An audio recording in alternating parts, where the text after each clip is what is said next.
one of the reasons why I asked that that letter be maintained very confidential.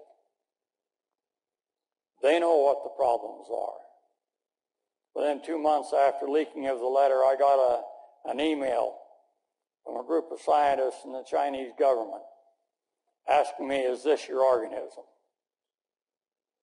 And I asked the veterinarians for confirmation, and they said, yes, we can't deny it.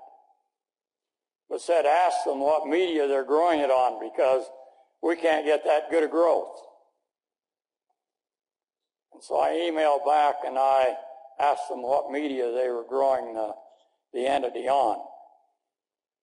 It looked like you'd taken a 5-pound bag of sugar and just cut the top off and poured it across the table. Literally. The email came back, we're not able to grow it like you are. We merely took some imported soybean seed, put it in the greenhouse and grew it up to the second trifoliate stage. Clipped one of the leaves like we would do for a viral leaf dip. Put that cut edge on an electron microscope grid, and that's what we found.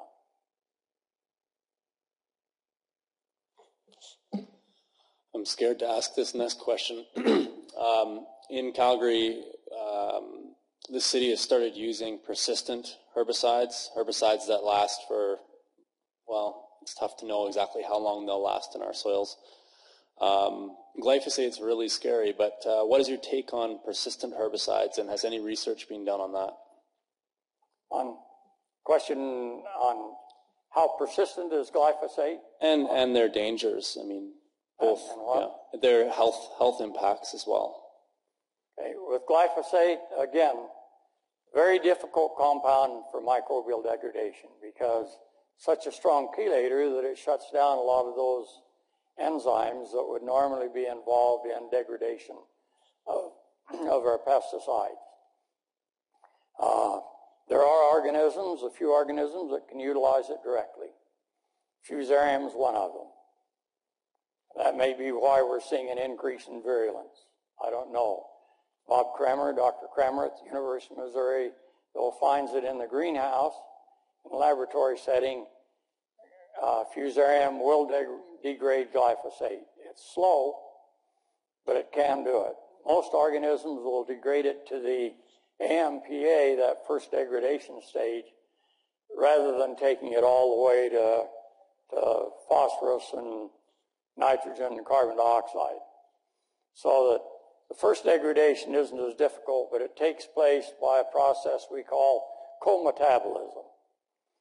That's a process where the organism doesn't get any energy out of the degradation, but it just happens to produce some enzymes that will break it down or will decarboxylate it. There are, you look at the literature and you can see that people in the laboratory have been able to get it to break completely down. It's not an impossibility, but it's that the French courts fined Monsanto and convicted them of fraud by claiming biodegradability, because it's not a predictable entity. It's not something that you can schedule a time frame for and say, well, it's all gone. I'm sure that eventually it'll break down. It's very much the same type of thing as DDT. DDT, you have those cyclic rings that are difficult to break. Once they're broken, then it goes very fast. With glyphosate, you don't have the ring structure, but you have the phosphite component, the organic phosphorus component that makes it a difficult compound. Very simple one. If you'd asked me 30 years ago, I'd have said every organism will just love it. Can't understand how it's going to have any residual activity, because it's just a simple amino acid and a PO3. But when you combine them, it's a powerful chelator, very difficult. What about thermophilic compost? What? Thermophilic compost.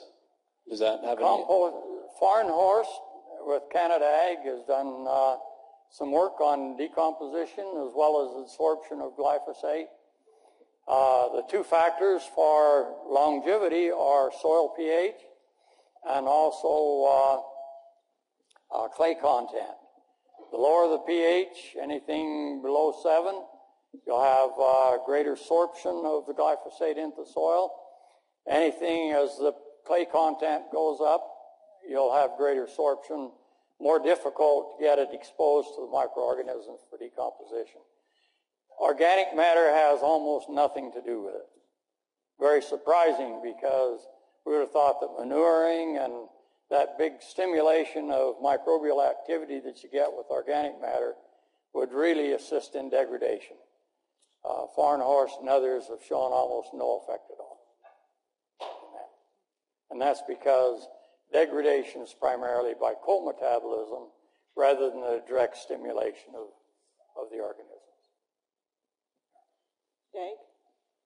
Yes, I'm Dag Falk. I work for Nature's Path, organic breakfast cereal company, and we're trying to protect ourselves from all the things that you're talking about. And, you know, my question to you is, how effective is us protecting ourselves by eating organic food going to be? Is it going to be 80% effective, 100% effective, or 90%? Or, you know, like glyphosate probably isn't drifting a lot into organic, but we do know that GMOs are drifting and are everywhere, and so we cannot keep it out 100%.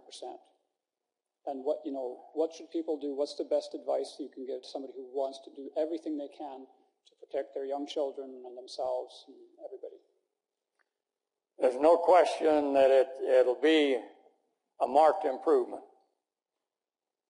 But the question is, what foods do you consume that have GMO components in it or glyphosate residue? You don't know, because there's no labeling.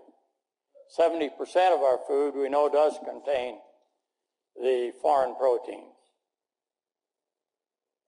If I was to look at foods, certainly anything with soybean you can count on, depending on how much of it's in there, the composition, but you can count on it being Roundup ready.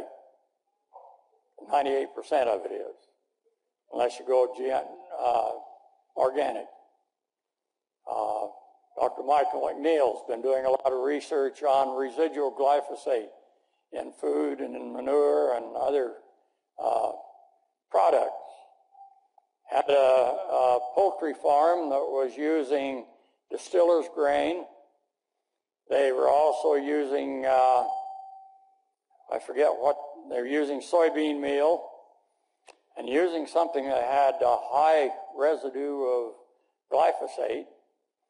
But he found that with 4 tons of poultry manure, he was putting out almost the full labeled rate of glyphosate. And if you look at the data from Dr. Kruger in Germany on the amount of glyphosate in white-collar workers, not farmers, but white-collar workers, it's an amazing amount of glyphosate in the food. And they don't have GMO crops grown there, but they have them imported for consumption.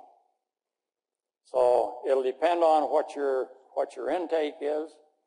Certainly with, if you're down the Mississippi River Basin, if you're, or 8 other aquifers that the U.S. Geological Survey has reported just airborne glyphosate during the summer, as well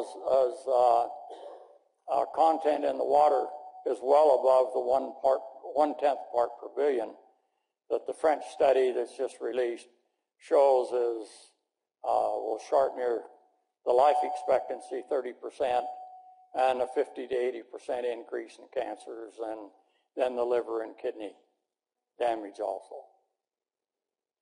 But you're doing the best you can. I've told my 11 children and 41 grandchildren, those that can listen to me, or at least hear me whether they listen or not, that I never want to catch any of them eating Roundup Ready sweet corn. And especially if you're going to grow it in a garden. because home gardeners measure by glugs and not by milliliters. It's a systemic chemical, and it accumulates in those reproductive structures. Thank you. Just one more question. Is there anything that can be done with the water being so susceptible to us? Does reverse osmosis or ozone or something take it out of the water? I don't know.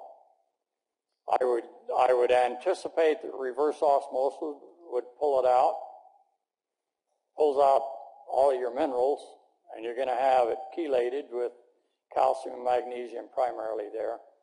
So I would anticipate that it would probably pull it out as an entity. Like I say, a lot of the research should have been done 30 years ago.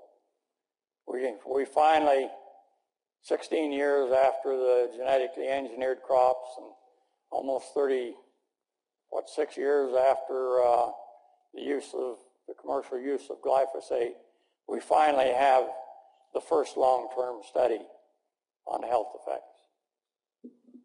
Dr. Huber, why are not more scientists like yourself speaking up about these problems? When you get a black and blue spot on your hide, it kind of discourages you. Or if you find that your laboratory is taken away from you and your graduate students, as what happened with Ahmed Pustai, and I could give you some other individuals internationally, but I can also tell you about some in the U.S. that took early retirement or found another job. We hired a tremendous geneticist and plant pathologist at Purdue, because when he published that study showing that the mode of action was increased disease susceptibility, he came up for promotion or for tenure the next year, and his colleague said, you're working on some things that are going to damage the reputation of the department and the endowments coming in, and we don't think you ought to stay here. And you see a tremendous amount of that. We had private money. A group of us worked together in the Midwest and trying to get the research done that we need. We had private money that we took to the universities, to our colleagues. They were anxious to do the research, to look at this new entity relative to the extended symptoms of Goss's wilt and sudden death syndrome. And they were told under no circumstances will you initiate that research. Had one of your own scientists, great scientist, wanted to report on her data at one of your ag shows, ag companies, presentations. Got a call the night before. We were going to share the program the next day. Got a call the night before and was told that if she presented her data, she'd be sued. She called me 9 o'clock at night, 10 o'clock, said, what do I do? I said, well, if it was me, I'd really embellish my data. He said, yeah, but I'm younger than you are. I got a career ahead of me. I said, well, first thing, you're being blackmailed. The intimidation, the criminal intimidation. Said, but the first thing you've got to do is call your supervisor at Ag Canada and ask him if they'll defend you. Got him out of bed. Scared her to death to do that. But he said, certainly we'll defend you. It's all sound science, there's no question. He said, what you have to realize is that when they sue you, they'll drag you through all the mud for 3 or 4 years and your career's dead. And that's the way it's done.